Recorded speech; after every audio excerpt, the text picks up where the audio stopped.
2 plus 2 gives us 4. So we have 4 times 2 over 2.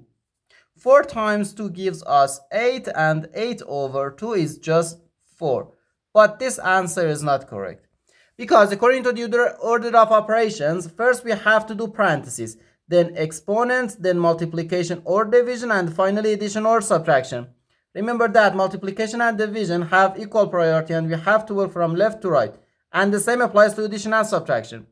So here in the numerator, first we have to do this multiplication, then this addition. If we do this addition before this multiplication, it is wrong. So first this multiplication, 2 times 2 is just 4. So we have 2 plus 4 over 2. So 2 plus 4 gives us 6, and 6 over 2 is just 3.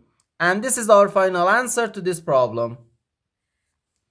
The correct answer is 3.